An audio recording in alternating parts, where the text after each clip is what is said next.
사도행전 21번째 시간, 오늘 말씀의 제목이 들숨과 날숨입니다. 옛날 어느 나라에서 숨 오래 참기 경연대회가 열렸다고 합니다. 숨 오래 참기 대회. 말 그대로 숨을 가장 오래 참는 사람이 우승하는 경기였습니다.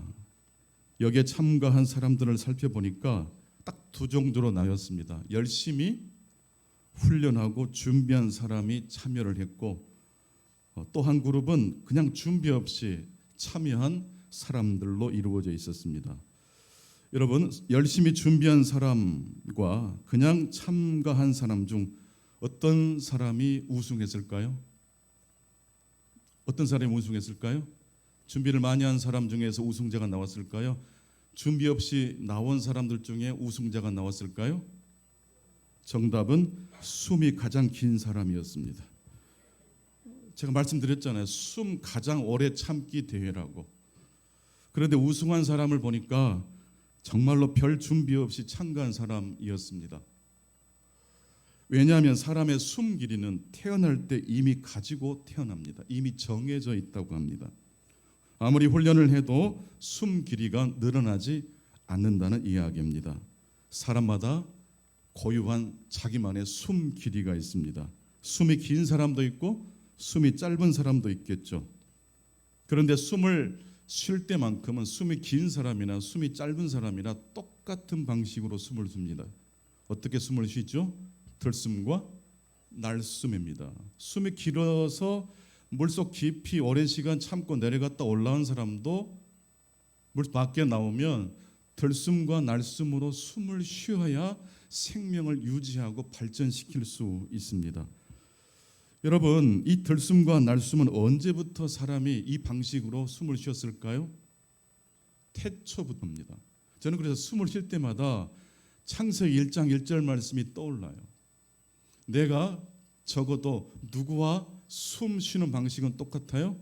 아담과 하와. 아브라함도 들숨과 날숨으로 쉬었고, 요셉도, 다윗도, 심지어 누구도, 우리 예수님도 들숨과 날숨으로 숨을 쉬셨겠죠? 네, 맞아요. 만약 들숨과 날숨 중 하나만 나는 선택하겠다, 선택할 수 있을까요? 그것은 애당초 불가능합니다. 들숨과 날숨 둘 중 하나만 쉬면 큰일 납니다. 둘 다 해야 합니다. 또한 둘 다를 할 뿐만 아니라 들숨과 날숨은 번갈아 가면서 할 수 있어야 됩니다. 동시에 들숨과 날숨을 동시에 할 수 없습니다. 들숨을 한 다음에 반드시 어떻게 해야 되죠? 날숨으로 숨을 뱉어내야 됩니다. 호흡에 생명이 있습니다. 들숨과 날숨은 하나님이 창조하신 생명의 법칙입니다. 들숨과 날숨 중 하나를 선택하면 죽습니다. 둘 중 하나를 선택하면 우리 가정, 우리 공동체시 다툼이 생깁니다. 성경에서 말하는 구원이란 다투지 않는 것입니다. 싸우지 않는 것입니다. 바로 그것이 성경에서 말하는 샬롬, 부쟁입니다. 창세기 1장 31절 보니까 그 부쟁, 싸움이 없는 상태 샬롬을 이렇게 표현하셨습니다. 하나님께서 우리 창세기 1장 31절 같이 읽겠습니다. 하나님이 지으신 그 모든 것을 보시니 보시기에 심히 좋았더라. 저녁이 되고 아침이 되니 이는 여섯째 날이니라. 보시기에 심히 좋았어요. 부모님들은 자녀들에게 늘 하시는 말씀 있죠. 사이좋게 지내라. 싸우지 말아라. 의좋게 지내라. 이게 샬롬입니다. 그런데 어떤 공동체, 어떤 직장을 가보더라도 작든지 크든지 갈등이 있어요. 소통이 안 되면 불통이 되면 통증이 오거든요. 근데 왜 소통이 어려울까요? 왜 샬롬이 어려울까요? 원래 소통이 어렵기 때문입니다. 부부간에 소통이 잘 되시는 분 혹시 계십니까? 손 한번 살짝 들어주십시오. 어려워요. 근데 어렵다는 걸 전제하면 좀 쉬워져요. 내가 30년 살았는데 왜 나의 마음을 몰라줄까 하면 그때부터 이상해져요. 당연히 소통이 안 될 것이다. 내 마음을 읽어내지 못할 것이다 라고 전제하면 오히려 마음의 여유가 생긴다는 이야기입니다. 많은 공동체가 있지만 어떤 공동체도 평화만 있는 공동체는 없습니다. 그런데 해녀 사회는 싸움이 없는 사회라고 합니다. 해녀는 계급 사회로 이루어져 있는데요. 제일 높은 계급이 상군, 20m 아래 바닥까지 들어갑니다. 그 다음 계급이 중군, 한 12m 아래 정도의 물속 깊이 들어가서 해산물을 채취합니다.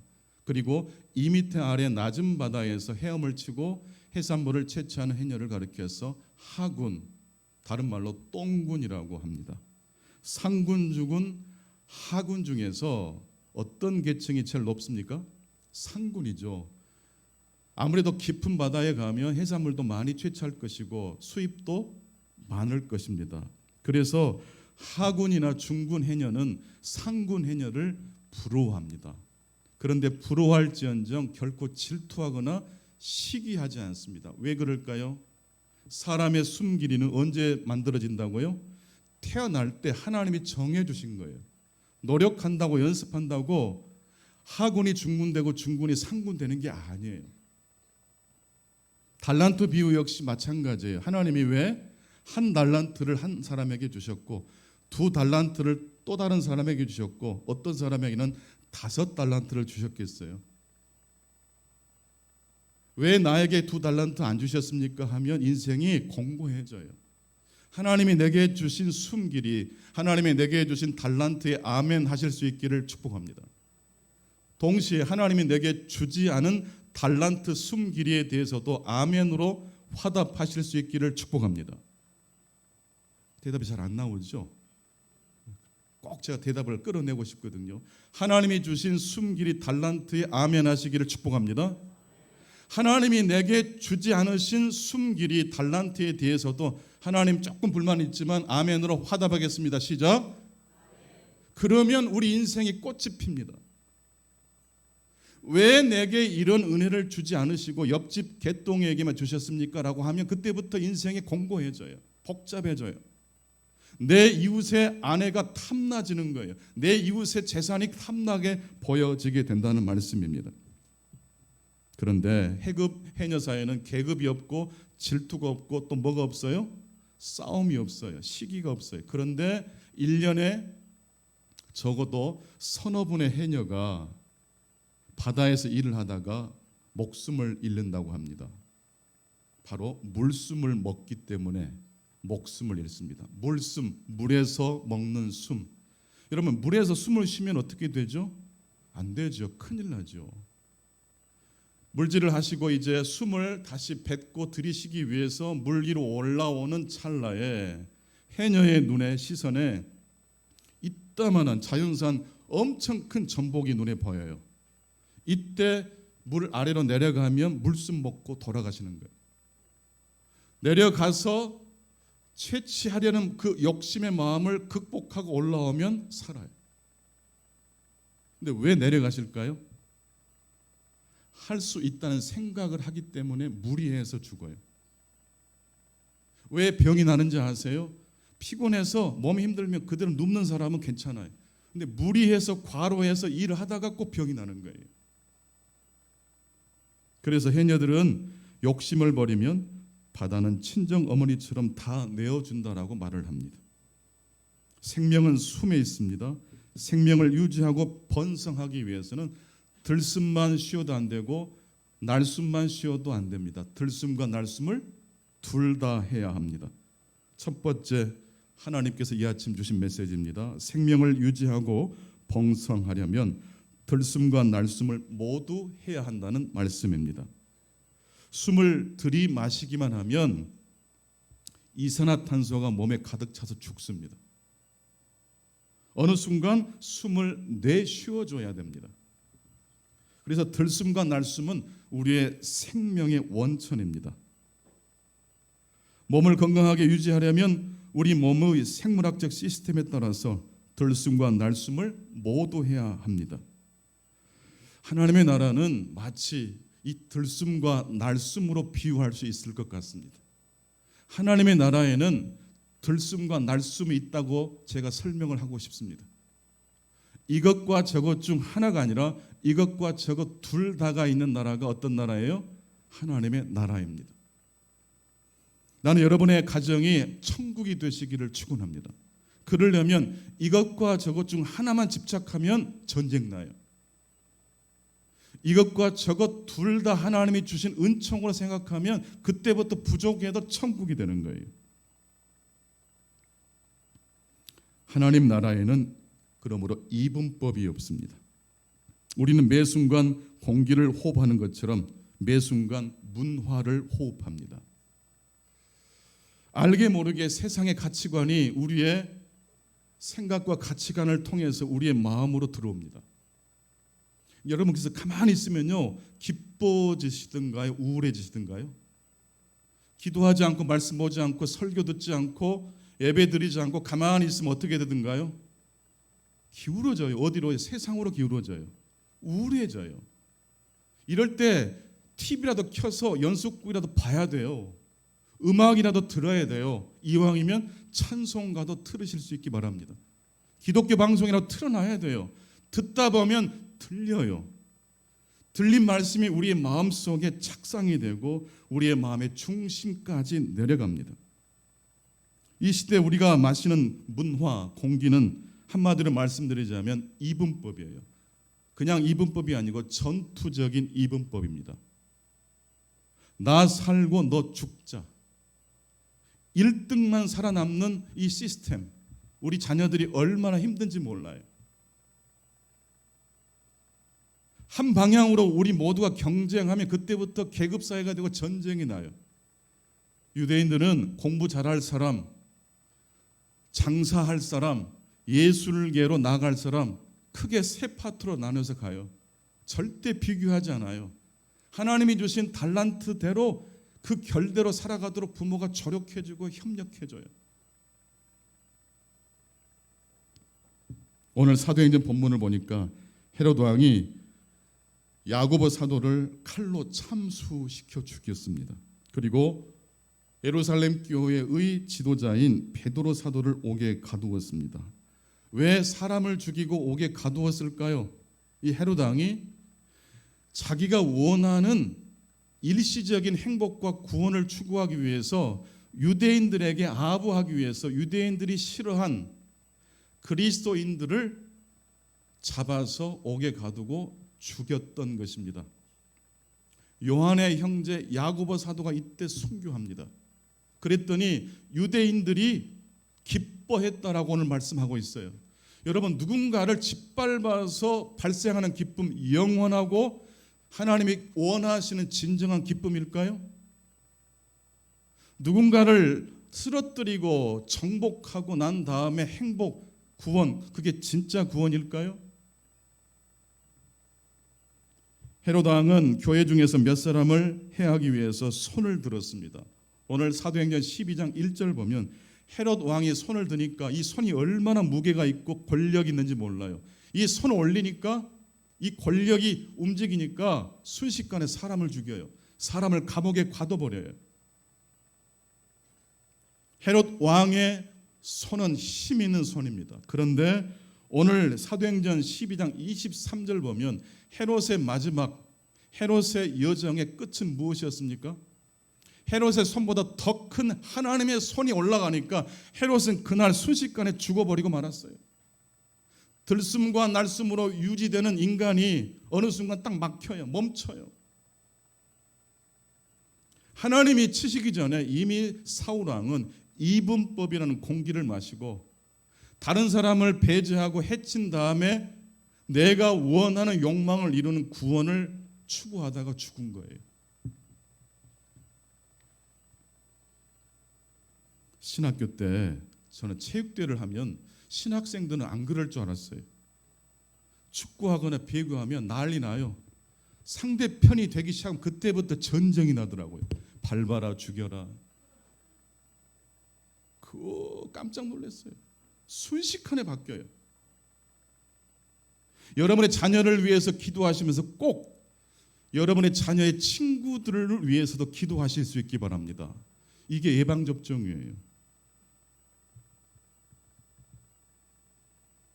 그런데 야고보 사도의 순교 이후 선교의 중심이 예루살렘에서 이방으로 이동합니다.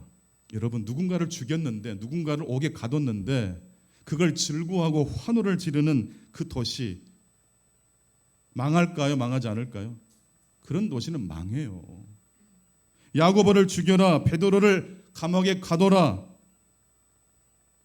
내가 원하는 걸 위해서 누군가를 죽여라, 이런 일시적 구원은 결국 다른 사람을 해치면서 동시에 누구를 해치게 돼요? 본인을 해쳐요. 그래서 오늘 본문 23절 보니까 헤롯이 영광을 하나님께 돌리지 아니하므로 주의 사자가 거친히 벌레에게 먹혀 죽었다라고 말씀하고 있어요. 이분법을 주장하고 있는 도시 예루살렘은 선교의 중심지에서 퇴출되고 있습니다. 그렇게 하나님의 선교는 이제 예루살렘에서 이방 지역으로 이동하고 있습니다. 하나님이 촛대를 옮기시는 거예요. 여러분, 이런 이야기가 있더라고요. 우리가 좋아하는 것이 있잖아요. 근데 우리가 좋아하는 것에 대해서는 왜 좋아하는지 굳이 따져 물을 필요가 없대요. 그냥 좋잖아요. 무엇 때문에 좋아하는 건 진짜 좋아하는 게 아니에요. 그냥 좋은 거, 그 진짜 좋은 거죠. 우리가 좋아하는 것들에 대해서는 뭐 해도 상관없지만 반대로 우리가 싫어하는 거에 대해서는 정확해야 된다는 말이 있어요. 내가 왜 싫어하는지, 왜 무엇 때문에 어떤 점이 싫은지, 어째서 싫은지를 정당화할 수 없으면 미움과 다툼과 시기를 멈춰야 한다는 말씀이에요. 여러분, 왜 누군가를 싫어하세요? 한번 내가 싫어하는 이유가 하나님께서도 정당하게 여기시는지를 물어보세요. 하나님, 제가 개똥이가 미워요. 그때 하나님께서 나도 밉답니다, 그런 말씀과 감동이 일어날까요? 야고보 사도를 죽였을 때 예루살렘 성 사람들이 환호를 질렀어요. 이때 하나님도 기뻐하셨을까요? 잘 죽였다, 나도 기쁘다 하셨을까요? 예루살렘에서 왜 선교의 중심지가 이방 지역으로 옮겨졌는지 이해되시죠? 이런 도시는 망할 수밖에 없어요. 내가 왜 좋아하는지는 너무 묻지 않아도 돼요. 근데 내가 왜 싫어하는지, 무엇이 싫은 일이 생겼을 때는 물어봐야 돼요. 정당한 이유 때문에 내가 싫어하고 있는지를 물어봐야 돼요. 내 개인적인 어떤 관점 때문에, 나의 작은 시선 때문에 미워하는 거라면 내려놔야 돼요. 멈춰야 돼요. 하나님께서 내가 미워하는 것, 싫어하는 걸 정당화할 수 있는 이유를 주지 않으신다면 멈춰야 된다고 말씀드립니다. 전투적 이분법, 여기에는 하나님 나라가 없습니다. 그렇다면 어떤 길로 가야 될까요? 이게 바로 샬롬의 길, 평화의 길인데, 좀 더 구체적으로 전투적 이분법의 반대말로 가면 돼요. 이분법의 반대말 뭘까요? 바로 이게 상보적 이분법입니다. 예수를 믿고 변화되면 무엇이 바뀔까요? 외모가 바뀌지 않아요. 가치관과 시선과 세계관이 바뀌어요. 저 사람만 없으면 행복할 텐데 라는 마음이 바뀌어져서, 심지어 잠언 16장 4절 한번 보실까요? 여호와께서 온갖 것을 그 쓰임에 적당하게 지으셨나니 악인도 악한 날에 적당하게 하셨대요.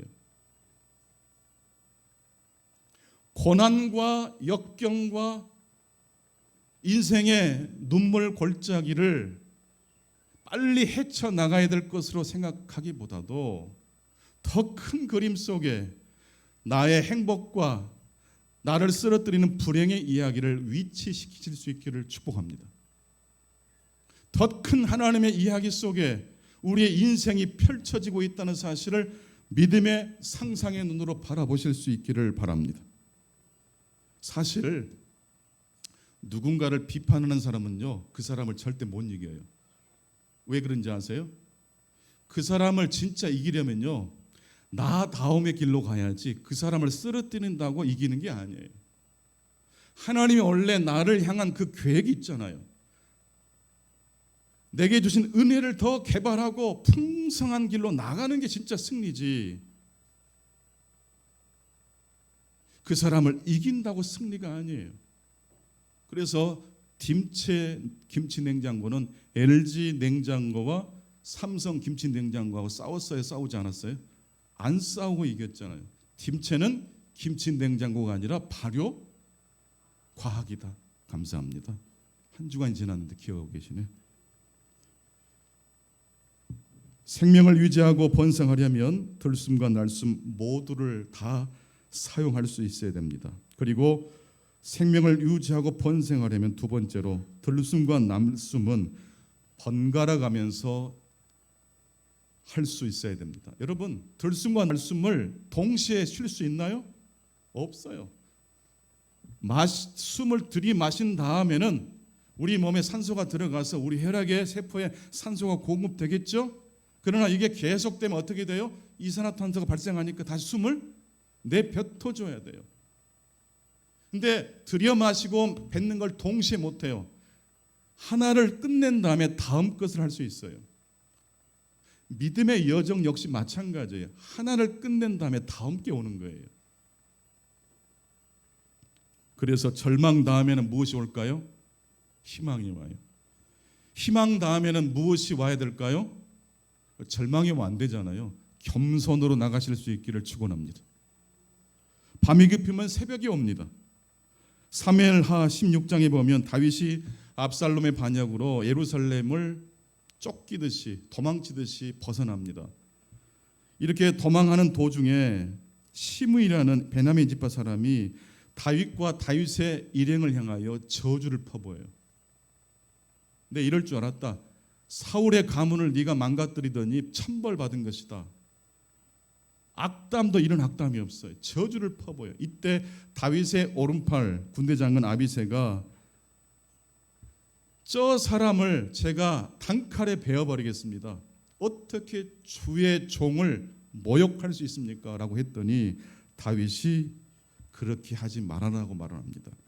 자, 그 이야기 사무엘하 16장 11절과 12절 말씀 같이 읽겠습니다. 시작.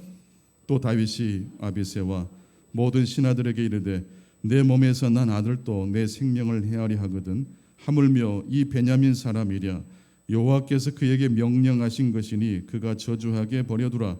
혹시 여호와께서 나의 온통함을 감찰하시리니 오늘 그 저주 때문에 여호와께서 선으로 내게 갚아주시리라 하고. 심의 죽이면 안 된다고 말합니다. 악인도 하나님께서 적당한 날 나를 이롭게 하기 위해서 사용할 수 있나요? 있어요. 다윗의 체면 자존심 부서졌어요. 하지만 껍질이 벗겨진 것이 다윗의 존재 자체가 꺾여진 건 아니에요. 오히려 그 슬픔과 괴로움 때문에 다윗의 존재는 더 깨끗하고 더 신실하게 누구를 찾게 됩니까? 하나님을 붙들고 찾고 있지 않습니까? 혹시 여호와께서 나의 온통함을 감찰하시면, 그래서 오늘 그 저주 때문에 시므이가 나에게 퍼본 그 저주 때문에 여호와께서 선으로 내게 갚아주지 않으시겠느냐? 둘 중 하나가 아니라 뭐예요? 둘 다예요. 그리고 둘 다를 동시에 못하고 하나가 끝나야지 그 다음 게 와요. 저주가 충분히 우리에게 찾아오면 시간이 지나면 어떻게 돼요? 그 저주는 비껴가요. 슬픔도 가득 차면 비껴가요. 가득 차면 기울게 돼요. 다윗의 절망과 다윗의 바닥은 그런 점에서 새로운 출발 지점이에요. 옥에 갇힌 베드로는 무엇을 하고 있었습니까? 믿음의 동역자 야곱의 형제가 참수당해 죽었고 본인은 옥에 갇혔어요. 4명의 근사들과 똑같이 쇠사슬을 같이 묶고 4명이 같이 자는 거예요. 이 4명의 군사들은 사교대예요. 꼼짝달싹도 할 수 없어요. 근데 지금 베드로가 잠에 들었는데 어떻게 잠에 들었어요? 선잠이에요? 깊은 잠이에요? 엄청 깊은 잠을 자고 있어요. 이게 베드로입니다. 베드로는 하나님이 나를 이 옥에서 구출해 주실 것이라는 것을 예측했을까요? 예상했을까요? 예상했을까요? 못했어요. 못했으니까 잤죠. 나 역시 야고보 사도처럼 순교할 것이다, 그렇게 생각했을 거예요. 그렇게 마음을 비우니까 잠이 와요, 오지 않아요? 잠이 와요. 깊이 들었어요. 주의 사자가 흔들어 깨워야 될 정도로 깊이 잠들었어요. 어떻게 저렇게 잘까 싶을 정도로. 사도행전 12장 7절 보니까 주의 사자가 옆구리를 쳐서 깨웠다 그랬어요. 호련히 나타난 주의 사자가 깊이 잠들어 있는 베드로의 옆구리를 쳤어요. 여기서 치다라는 단어는 강타하다는 뜻이에요.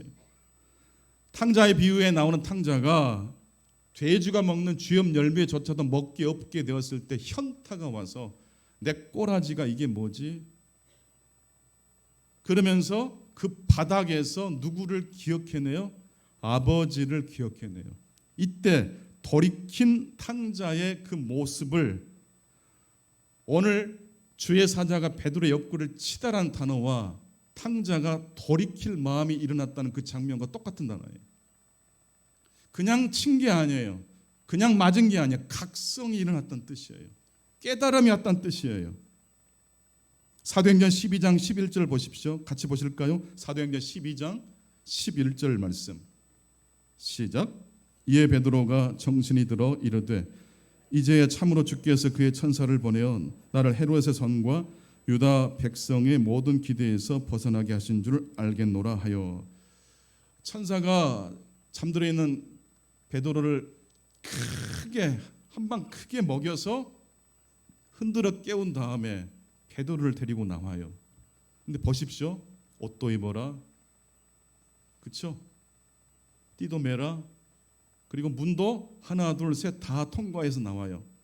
거리까지 나왔을 때 비로소 베드로가 그제서야 알아요. 세 번째 메시지입니다.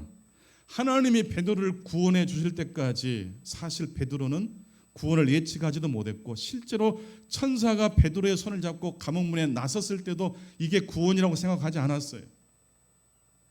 그래서 우리는 하나님의 은혜가 왔을 때 잘 알까요? 모를까요? 몰라요. 지금도 하나님의 은혜가 지나가고 있을 거예요. 근데 몰라요. 세 번째 하나님이 주신 메시지입니다.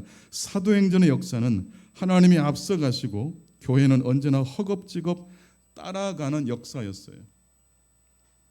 그래서 사도행전을 별명으로 이렇게 말씀하시더라고요. 뒷북행전이라고.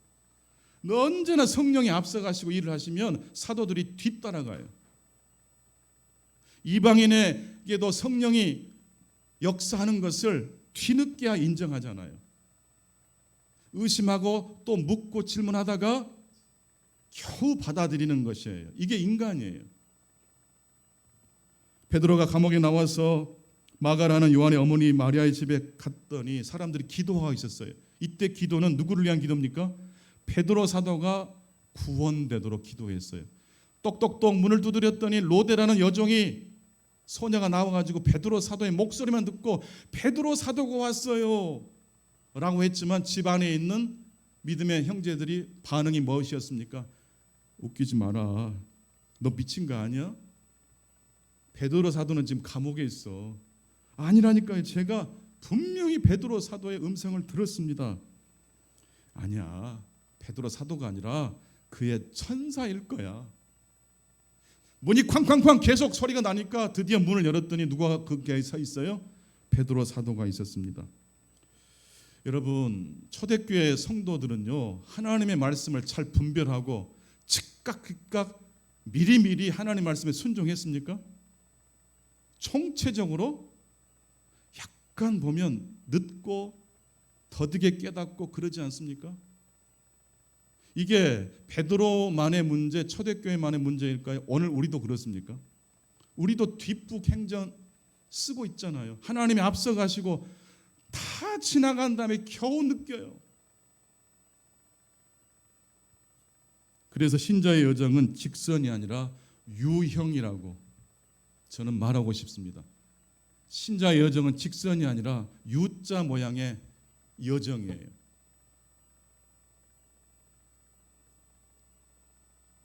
직선이면 조금 움직일 때마다 목적지가 더 잘 보일 것 아닙니까?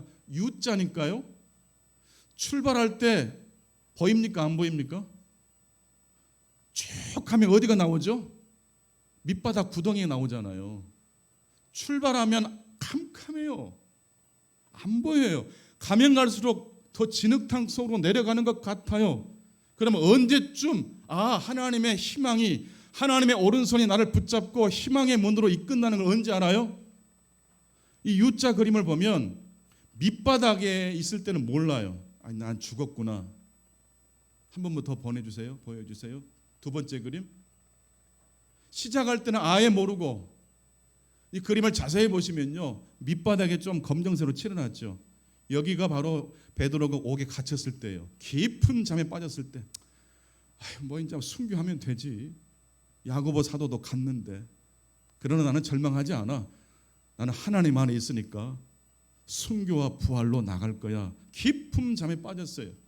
왜 그림을 계속 보여주세요? 그 밑바닥에서 언제쯤 내가 하나님의 구원을 받고 있다는 사실을 언제쯤 알게 될까요? U자 아랫부분 모퉁이 정도에 도달했을 때 점점점 된 거 혹시 보이십니까? 이 지점부터서는 역전이에요. 내가 지금 살게 되는구나. 이제 위로 올라가는구나. 신자의 여정은, 사도행전의 여정은 뒷북행전입니다. 깨어있는 사도, 깨어있는 초대교회 역시 사실은 하나님이 펼쳐나가시는 사역을 제대로 이해하고 따라가지 않았어요. 언제나 허둥지둥 되는 거예요. 그리고 뒤늦게 깨닫는 거예요. 그래서 뒷북행전이고, 우리의 아멘 역시 뒷북아멘이에요. 고린도후서 1장 20절 말씀입니다. 하나님의 약속은 얼마든지 그리스도 안에서 예가 되니 그런즉 그로 말미암아 우리가 아멘하여 하나님께 영광을 돌리게 되느니라. 하나님의 일하심에 대하여, 하나님의 예스에 대하여 우리는 즉각적으로 아멘하는 사람이 아니라 겨우 헐레벌떡 뒤늦게 아멘하는 존재라는 사실이에요. 우리 반 그래요. 초대교회 성도들도 그랬어요. 그러니까 얘들이 조금 부족해도 야단치지 마시라니까요. 우리가 다 알고 여러분을 야단치는다고 생각하면 착각이에요. 우리는 몰라요. 모른다니까요. 모르는데 왜 아는 척을 하냐 이 말이에요. 모르기 때문에 겸손할 수 있고, 모르기 때문에 오히려 희망이 있는 거예요. 신앙생활 한번 할수록 더 깊은 나락으로 떨어지는 것처럼 여겨질 때도 있어요. 근데 그 바닥을 어느 정도 지나가면 바닥 모퉁이쯤에 하나님이 힌트를 주셔요. 똑똑똑. 그때 알아채요. 베드로가 뒤늦게 내가 지금 하나님의 은총으로 구원받았구나. 이런 체험들이 여러분의 삶의 자리에서도 하나님의 은총 가운데 경험되어 주실 수 있기를 축원합니다. 첫 번째 메시지, 생명을 유지하고 변성하려면 들숨과 날숨 모두 해야 됩니다. 두 번째 말씀, 들숨과 날숨은 동시에 할 수 없고 번갈아 가면서 합니다. 지금 여러분의 인생이 앞이 캄캄하다면 그 다음에는 빛을 향해 나아가게 되는 지점이 있다는 사실을 꼭 기억하십시오. 지금 여러분의 삶이 만족스러우시다면 언제나 만족스러운 삶이 여러분의 가정이 있다고 생각하면 안 돼요. 겸손하실 수 있기를 축원합니다. 마지막 세 번째 말씀, 사도행전의 역사는 하나님이 언제나 앞서가시고 교회는, 성도는 허겁지겁 뒤따라가는 역사라는 사실입니다. 우리는 알고 가는 게 아니고 큰 목적지 방향만 알고 가는 거예요. 하나님을 영원롭게 하시고 그를 영원토록 즐거워하시는 그 목적을 붙잡고 한 주간 살아가실 수 있기를 간절히 축원합니다. 하나님 아버지 감사합니다. 오늘 또 우리의 삶을 헤아려 주셔서 하나님의 말씀으로 우리에게 필요한 말씀을 먹여주시니 감사합니다. 이 말씀이 우리의 빛이 되게 하시고 등대가 되게 해 주옵소서. 예수 그리스도 이름으로 기도하옵나이다. 아멘. 이제 우리 봉헌 찬송하시면서 봉헌하겠습니다.